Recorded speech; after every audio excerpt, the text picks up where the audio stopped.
Hello and welcome to another virtual program with Maine Historical Society. I'm Kathleen Newman. It is October 13th, 2021, and this is our book talk on Bigfoot in Maine with Michelle Souliere. Michelle is a writer and an artist who lives in Portland. A graduate of the Maine College of Art and Design, she owns the Green Hand Bookshop, where you can find her most of the time. And her home is shared with her husband, Tristan Gallagher, and their two cats, Meep and Mr. Biscuit. Her work, both written and drawn, is driven by curiosity and inspired by Maine history, the Maine landscape, and how we respond to it. Her work as an editor of the Strange Maine Gazette and its companion blog gave rise to her first published book in 2010, Strange Maine: True Tales from the Pine Tree State. And since that time, she has been working on the book we're going to discuss this evening, Bigfoot in Maine, whenever she can, traveling around the state and interviewing eyewitnesses for the book. Michelle, thank you so much for being here with us. I'm very happy to be here. Thanks for having me. Oh, it's our pleasure. So we're here tonight to talk about your latest book, Bigfoot in Maine. So I'm going to start us off by asking you, can you tell us more about specifically what inspired you to write this book or to research this topic? Sure. Well, back when I started the Strange Maine blog, one of my very first posts was about my response to running across a story about a Bigfoot type creature in Maine. And at that time, I hadn't really heard much of anything about that. And I am very curious by nature. So as soon as I ran across that, I started thinking, I'm like, really? What is this a thing? And wanted to find out more about that. And it's been quite a long road, but it continues on, and it's still incredibly interesting to me that everybody associates, well, most people associate Bigfoot with the Pacific Northwest, maybe some of the southern states like Arkansas and Florida, but quite honestly, almost every state in the US has its own stories in this vein, and so it was a real eye-opener, and it's been an interesting journey to research it.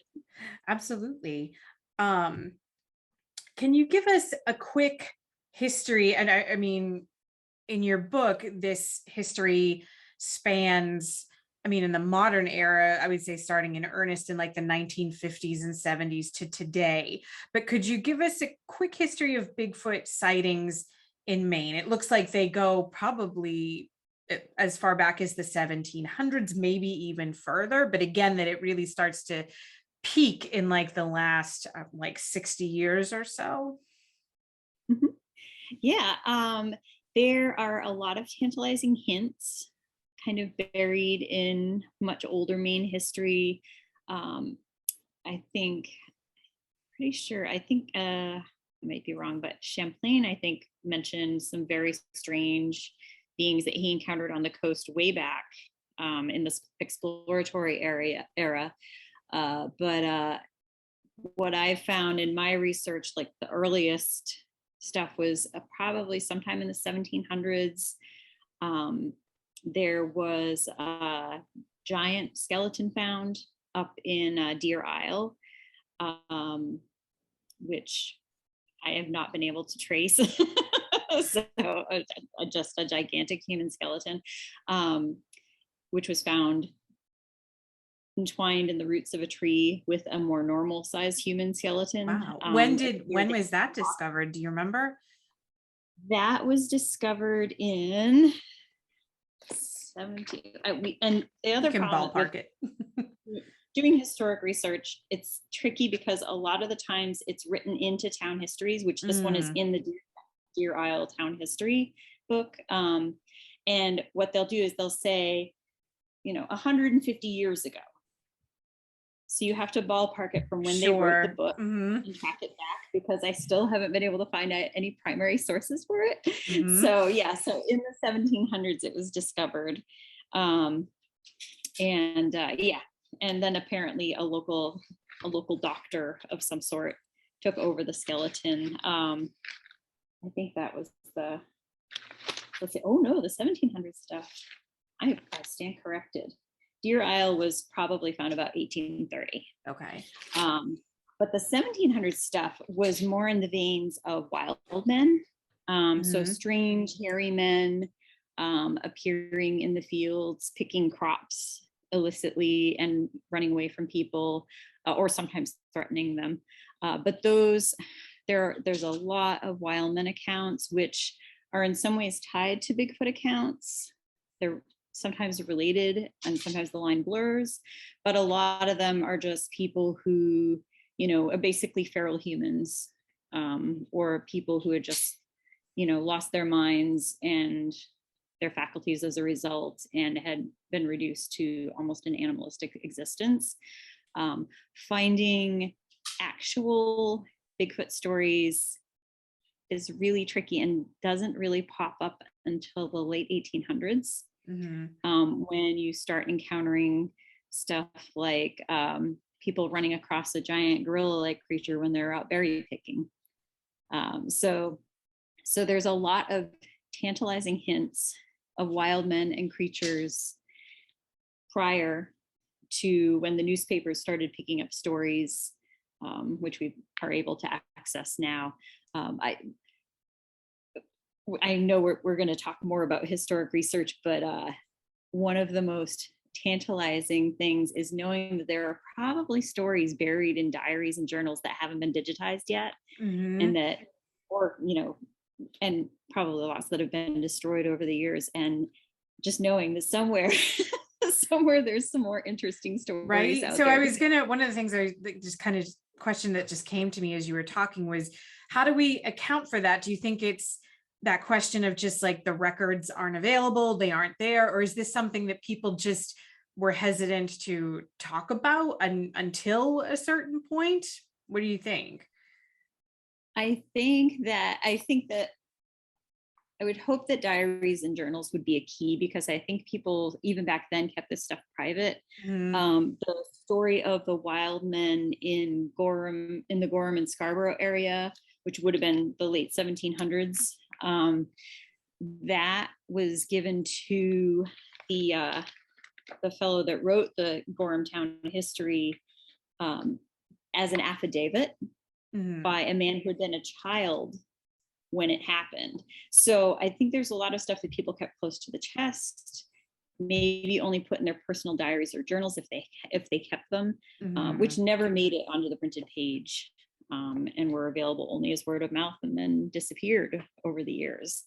The newspapers, as they started to pick up sensational stories to sell copy, I think in some ways, it muddies the waters, but it also does us the favor of actually making sure some of this stuff is still available to us today, because there are a lot of newspapers archived and increasingly more digitized, which allows us to search through broad archives to find what we're looking for. So I know that you utilized, in some ways, the collections at Maine Historical Society for your research. Can you speak a little bit about that? Oh, sure. I honestly wish I wish there were more hours in the day, period. But researching archives takes so long. And I love that part of the process. Maine Historical, I was able to get in there several times. Jamie helped me a lot, Jamie Kingman Rice, especially actually with the Gorham story I was mentioning, because they have the manuscript there of that history of the town of Gorham. Unfortunately, it's a very neat manuscript, which basically replicates what came out as the final book. So apparently they were very fastidious in their authorship. But one of the other things that I still want to dig more on is Charles Asbury Stevens, who produced a prodigious amount of short stories and articles when he was writing in the late 1800s and early 1900s, stories which hint of story, because a lot of his work was based off of his own experiences and his friends' experiences. And he repeatedly returns to the story of these hairy man beasts that are harassing campers in remote regions, to the point where some Bigfoot researchers today consider those factual. Although I won't go that far, I would say that, there's a good chance that he heard stories from somebody which caused him to write those. But I dug for many hours through what was available at Maine Historical, trying to find more. And I wasn't terribly successful in finding what I wanted, but in the process, I did manage to unearth a manuscript for a story that was in the files that you guys didn't know you had. So I was able to go to Nick and say, hey, look, that's very cool. I do And love those moments, or to hear about when people have those moments of when they find something that just nobody knew was there or had forgotten about, or when you were looking for one thing and then you find something completely unexpected. Yeah, it was very exciting. So I felt like it gave me an opportunity to kind of give a little back. Yeah. So Maine where else did you go besides Maine Historical? Like, where do you, if someone else was interested in kind of digging into this topic, where do you go?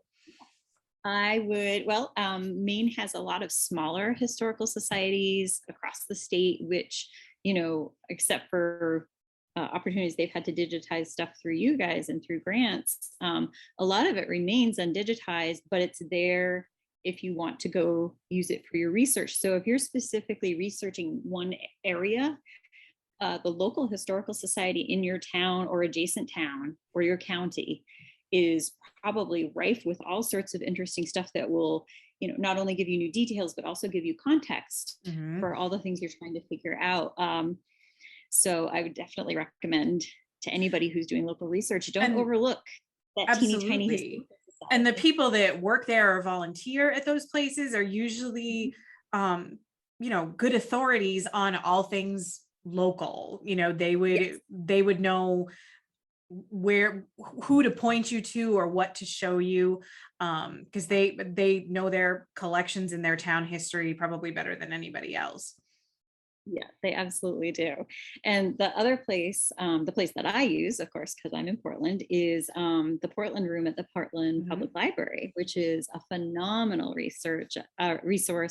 Abraham Schechter, who runs the Portland Room, you ask him a question, he will find you the answer if it is in his power. And he unearths the most amazing things. And he'll remember later that there was stuff you were looking for. So if he comes across it somewhere else unexpected, you'll have this little email pop up in your inbox saying, hey, look what I found. Here's an article from the 70s about this lake monster on the Canadian border. So librarians and archivists are some of my favorite people in the world. Absolutely. So, and the other question I guess I have too is, those are some of the places you can go for your research. It sounds like you found some cool things at Maine Historical.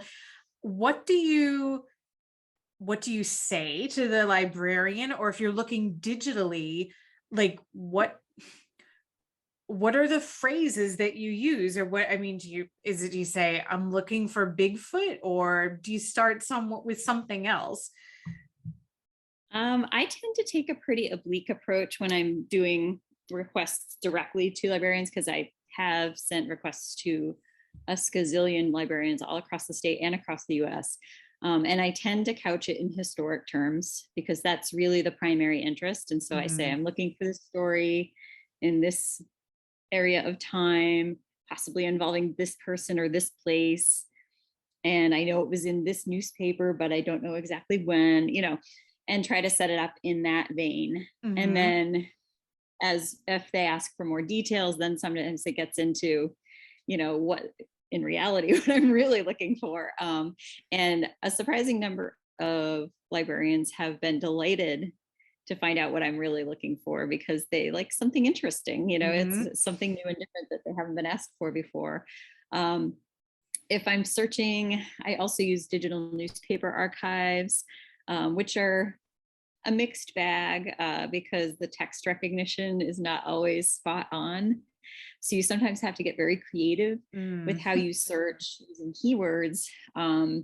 And you will find a surprising amount of intriguing stories if you simply search in a region for something with the phrase strange creature. Yeah.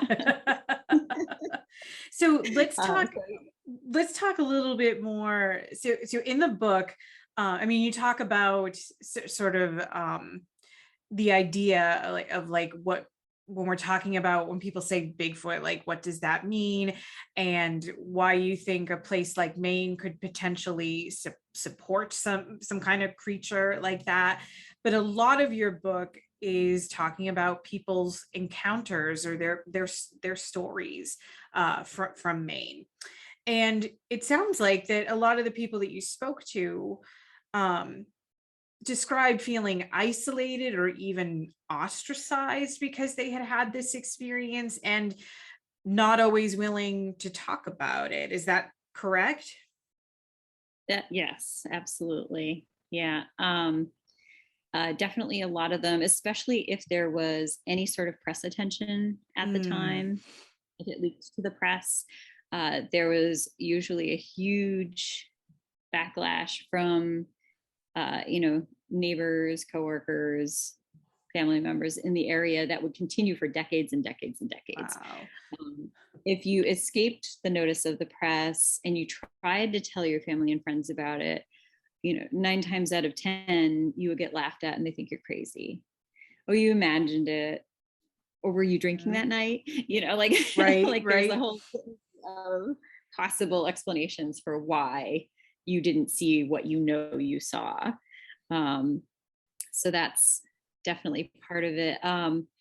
And what was the last part of the question? I know Well, and there's you one more element. say, I mean, I think you say in the book, you think it's important for people to share those stories in spite of, maybe that fear of being ostracized or not taken seriously, because the stories help flesh out Maine history. Can you speak a little bit more about like what you think that means? Why is it important for people to talk about stories like these? Well, I think that, Maine, a lot of Maine recorded history is dry historical facts, names of politicians and businesses, and it can be difficult to engage people Mm, when that's all you have. But that's not all we have. Maine has an amazing history of really interesting people who had very exploratory natures, risk-taking natures, people who are willing to go out and do things that other people would have either scoffed at or not dared to do. And I feel like these accounts and these experiences, which happened in Maine and happened to Mainers, are that you can't discount them as part of our history. It's all interwoven together. And each time you learn a little bit about one of these accounts, you also learn about the community that mm, surrounded it mhm. and how it changed over the years. The context is incredibly important, and that's part of what I try to bring to each of the accounts when I can, because a lot of obviously the majority of Mainers live in southern Maine, in coastal Maine, near Portland, Mhm. um, and Maine itself has so many different versions of itself Mhm. spread throughout the state. And I think that unless you have had a chance to experience those for yourself, you don't realize how much is out there and how different life can be just on an everyday level. So yes. Yeah, So it's long another, well, like another it's piece of the all part of puzzle or the like another thread in the tapestry, if you yes, will, that kind of just like absolutely. just fleshes out the whole history of the state. And I like what you say too about it, giving context to like a particular place and time, even beyond like I think I saw something weird. It's about what else was going on in the town at the time, who lived there, how did they react to this story, how did the media respond to the story. There's so much else to look at and consider beyond just someone says they had an encounter or they saw something really strange. So how did you collect those personal stories? How did you like go about soliciting them? Well, I was lucky enough that I had a couple of friends who were reporters at the time who did little articles which kind of put that out there, in the Lewiston Daily Sun, Mark LaFlamme. And then in the Bangor Daily News, one of my other friends who isn't a reporter there anymore, he's moved on to do other things. But those got me, I think, maybe 2 or 3 of my very first stories. And that was important because that's taking the step from doing archival research to doing interviews for oral history purposes is a very different research method. And it's a real challenge to step across that line and take that first step and make that first phone call and talk to that first person, like the butterflies that causes the first few times you do it. And I still get like a little amped up when I have to talk to somebody, but now it's less nerves and more anticipation. So that's been a good shift. But anyways, so that kind of started the ball rolling because I had tried posting on my blog about it, but I didn't really get much in the way of responses. And I had talked to people more vaguely like years before when I first started working on the book, when Lauren was going to be doing most of that end of things, because he's experienced in that. Lauren Coleman is. And, I might have taken brief notes, but the little piece of paper got lost. And, so this is kind of recovering old ground. And then I started doing things like looking around online at old, like comments on old stories, which pertain to Bigfoot in Maine, and just kind of rolling the dice and trying to match that comment with a real person that I could get in touch with to see if they wanted to talk to me, and had a surprising amount of success doing that. A lot of times because people were ready to talk. They'd spent decades not talking about what had happened to them because they were worried about what people thought, and they were at an age where it wasn't really an issue anymore. They were like, I don't really care what people think at this point. I know what I saw. And if somebody else there saw something similar and they're going through what I went through, I want them to know that they're not alone in this experience. They're not crazy. There are other people out there who have had the inexplicable happen to them. And let's make this less of a rarity, for people. And so now that the book has been published, are people coming to you with more stories? Like, do they continue to come in? Yeah, I've definitely had a few more come in. Even before the book got published, I had a few right at the beginning of the year, folks that I talked to. So I was already kind of back in that groove again. And I have a few I need to get in touch with and set up interview times with right now. So yeah, it's been really interesting. And the odd thing is that I've talked to probably at least half a dozen people so far this year. And the ones that I've talked to so far, everything has all been in the same kind of 2-county area, like 30-40 mile radius, and like decades apart in some cases, but like none of these people know each other. And they just all happen to talk within these few months. And I'm kind of like, what is going on over there? It's exciting. And I think because I'm already kind of rolling with the momentum from the first book, I think the second one it's definitely not going to take over a decade. Quite as like long. Yeah. So it's really interesting. Now, I really enjoyed the book, and I want other people to check it out as well. And it's available through the Maine Historical Society store. I shared the link in the chat, so you can buy it online, or you can visit us at our Congress Street location at 489 Congress Street. We're open Wednesday through Saturday. You can come purchase it in person. So I don't want to give away everything that's in the book, but could you maybe like tease like one of the stories or one of your favorites from the book? Just give us a little taste.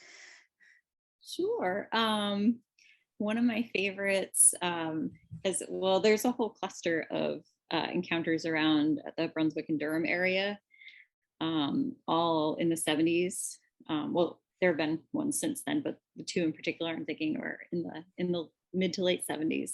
No, wait, 73 and then 76 through 78. So, and I was able to go to the locations because Brunswick is nice and adjacent to Portland.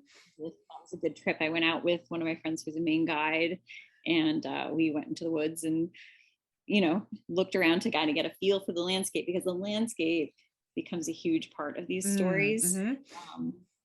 And one of the areas we were looking in was where one of the eyewitnesses grew up.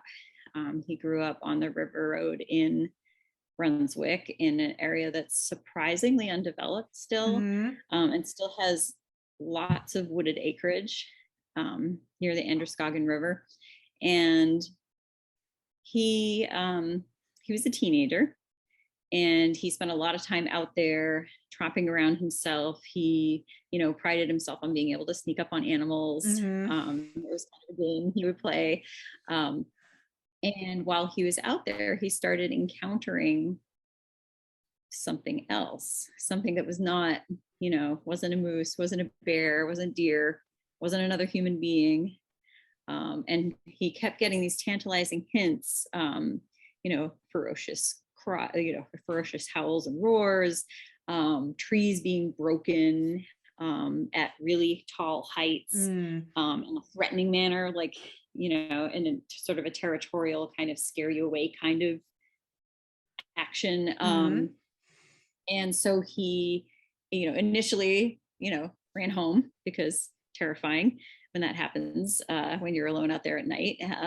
And then eventually he got really curious and started going out more and more, and trying to, when something was following him, he tried to come like real around quick, and follow yeah. it, and discovered that they were very, very fast. He was on the track team, and he was like, if it's a man, if it's a guy, I can catch him. He could not catch whatever it was. And then eventually he came out one day onto this little bluff area over a ravine, and looked down, and he saw one.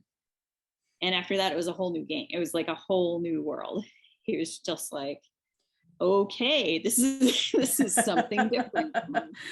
So his mom ran a kennel, and so he was surrounded by animals all the time. And his mom was also really into National Geographic, so they had a subscription, and they watched specials on TV. So he was already interested in what the primatologists like Jane Goodall and all that fabulous little cadre of primatologists doing, as they tried to habituate primates to having somebody nearby observing them. So he thought, what can I do to to try this out in real life? So he went through this whole thing of trying to get them used to him being there, trying to figure out ways that he could interact with them. And I'll let you guys read the rest in the book. But he, as he put it to me, he said, growing up and being able to spend all my time in the outdoors there with all this, amazing animal life everywhere, including some unexpected surprises, was like living next to Disney World. He, to this day, he is just kind of in wonderment that he was lucky enough to have that opportunity. So, and I think, a lot of people that live in Maine, that's like a common theme, like how lucky we are to be here, and to just this be in this place. And so that's a great Maine story in that sense too. And it's interesting, I thought it was interesting, some of my favorite stories that were related in the book were about people that they'd had this experience when they were very young, and that, the impression that it had left on them. And that's one of the good examples of that. So I personally, and I want to get to some questions from the audience too, because those are coming in. I personally have never had an encounter that I would say is a Bigfoot encounter, although quite eerily, just before we went live, I heard something howling in my yard, like two very distinct kind of like werewolfy howls at the moon. That was probably just the neighbor's dog. I'm sure there's like a very solid explanation, but I did think it was kind of weird that on this evening of all evenings, where we're about to sit down and talk about Bigfoot, that something like that I've never heard out here before, I could hear very distinctly. Have you ever had any kind of experience? Nothing that really lines up with a Bigfoot encounter, not yet. Not yet. And I'm hoping that's partly just because I try to get out in the field as much as possible, but I'm also a small business owner, which means Sure. overtime constantly. So I hope, eventually someday that will happen.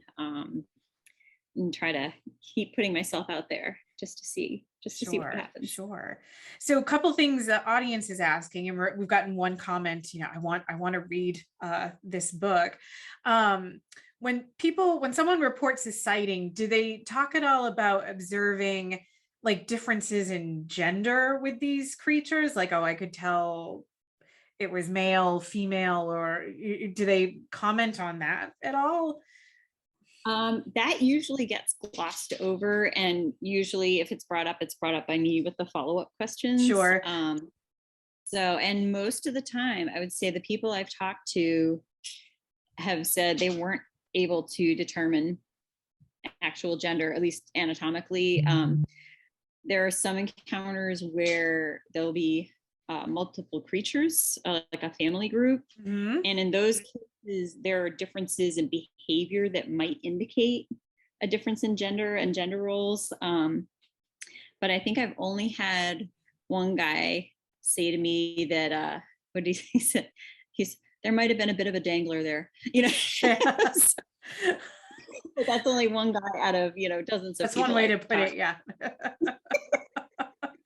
I know some other questions. So that question and comment came in over the chat. Some people have posted a couple in the Q&A, which I'm going to apologize. My screen is acting up on me a little bit, and those aren't visible to me, but I know when I looked at them earlier. So whoever asked those questions, if you want to just put them in the chat, make sure I get them correctly. I know someone was asking something about like, do we know when the very first sighting in Maine was, and when was the most recent reported sighting in Maine? Sightings appear to be ongoing, so the recent stuff is very recent. It's like this year, yeah. Yeah, definitely. And so far as the historic stuff, that's really tough to say. Like if you take into consideration C.A. Stevens, Charles Asbury Stevens' stories as having been drawn from somebody else's encounters, and he wasn't the only writer from Victorian era Maine who wrote about Maine encounters with wild men in the woods. Those would be the late 1800s. The first time that there is an article which says something about, a mysterious ape man in Maine is the J.W. McHenry story from 1855 in Waldoboro.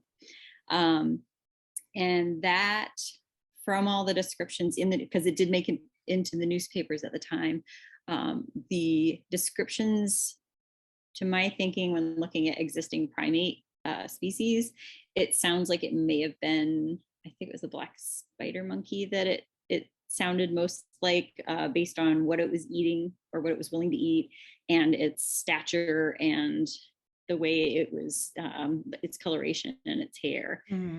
So that's not a Bigfoot, but it's definitely, it was the headlines pushed in that direction. We didn't have the name Bigfoot at that time, so ape man was a thing. And then there's one, I think it might have been in the 1880s, where a giant walking gorilla was reported, being seen by a group of people and leaving footprints the size of saucers or something like that. So in the berry fields.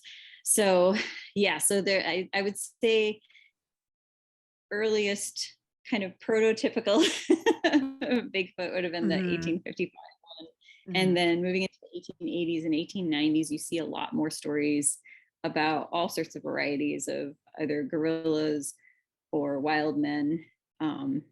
There's a really famous piece that Nitnoy Ricker up at, I think she was writing for Bangor Daily at the time, but I think she's with Fox up in Bangor now. She unearthed an actual article, which was about a wild man who had been slaughtering people in one of the lumber camps.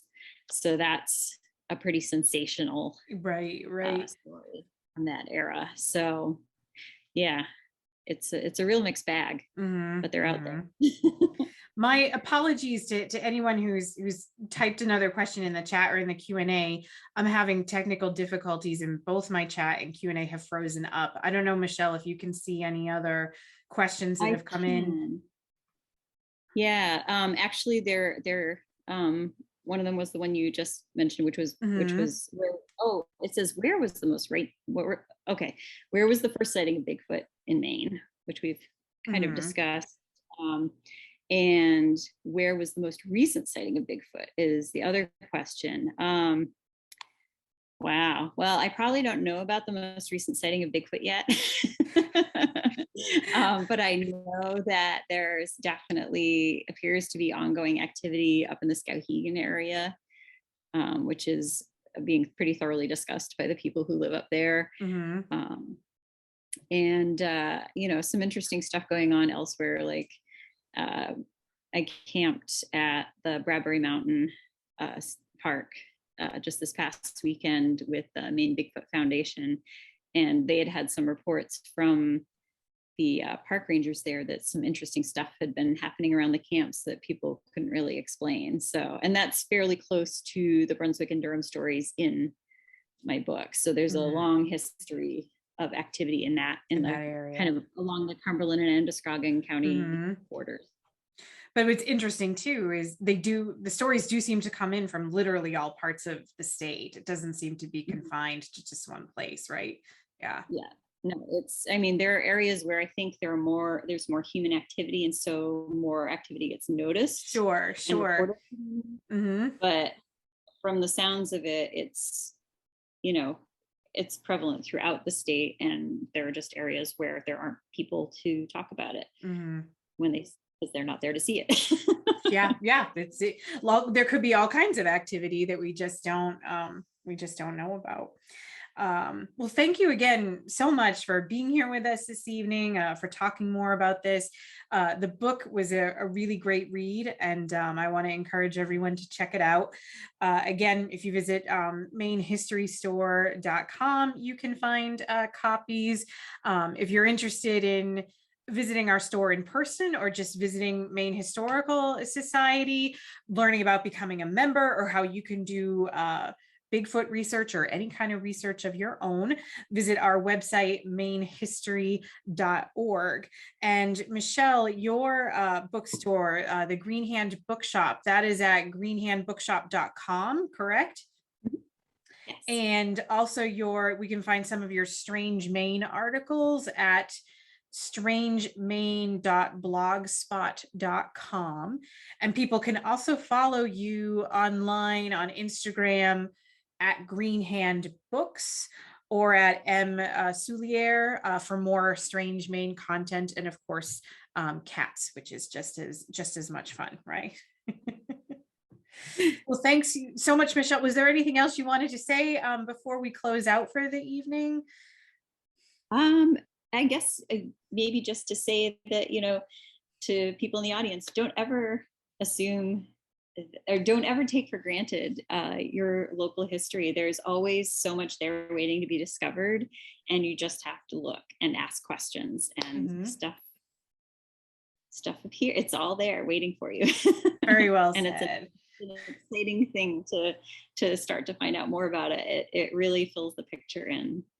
So that's a great note to go out on. Well, thank you again, Michelle, and thank you to our audience for being here. And I hope we'll see everyone back here soon for another virtual program.